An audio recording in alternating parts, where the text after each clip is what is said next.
पता है, लोगों को आज तक ये लगता है कि द्रौपदी ने दुर्योधन का अपमान किया था ये बोलकर कि अंधे का बेटा अंधा ही होता है, जबकि सच्चाई कुछ और ही थी। अगर वेद व्यास जी की महाभारत को पढ़ा जाए तो उसमें कभी भी कहीं पर भी ऐसा कुछ बताया ही नहीं गया और द्रौपदी ने ऐसा कभी कुछ कहा ही नहीं।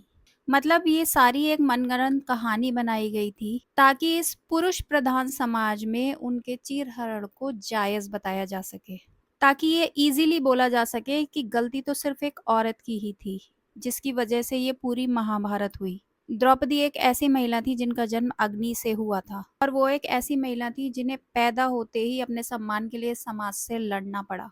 और असलियत तो तब पता लगी सबकी जब अपनों से भरी सभा में एक स्त्री को खिलौने की तरह दांव पे लगा दिया गया। चौसर के उस खेल में जब पांचों पांडवों ने सब कुछ दांव पे लगा दिया, यहाँ तक कि खुद को भी दांव पे लगा दिया, तब उन्होंने द्रौपदी तक को नहीं छोड़ा और उन्हें भी दांव पे लगा दिया। और जब द्रौपदी को बालों से घसीट कर उस सभा में लाया गया तब उन्होंने रोने की बजाय युधिष्ठिर से आंखों में आंखें डालकर ये बात पूछी कि जब आप अपना सब कुछ हार चुके थे तो मुझे दांव पे लगाने का अधिकार आपको किसने दिया, क्योंकि जो पुरुष खुद ही एक दास बन गया हो उसकी कोई पत्नी हो ही नहीं सकती। और ये सवाल उस समाज के अहंकार पर एक बहुत बड़ा तमाचा था। उस दिन उस सभा में दुर्योधन या दुशासन सबसे बड़े पापी नहीं थे। उस दिन जो सबसे बड़े पापी थे वो पांच पांडव, जिन्हें ये पूरी दुनिया धर्म और शूरवीरता का प्रतीक मानती है, जिनके सामने उनकी खुद की पत्नी की इज्जत नीलाम की जा रही थी और वो सर झुकाकर सिर्फ तमाशा देख रहे थे। और सिर्फ पांडव ही नहीं, गुरु द्रोण, भीष्म पितामह, ये सारे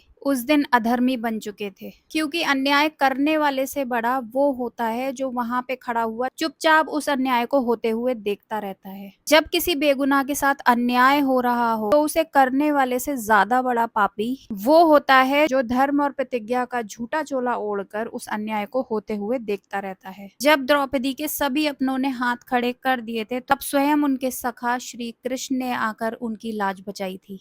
लेकिन एक बात का ध्यान रखना, ये कलयुग है, यहाँ पे आपको कोई बचाने नहीं आने वाला। आपको खुद ही खुद के लिए खड़ा होना पड़ेगा। इस भेड़ियों की दुनिया में आपको खुद ही खुद की ढाल बनना होगा।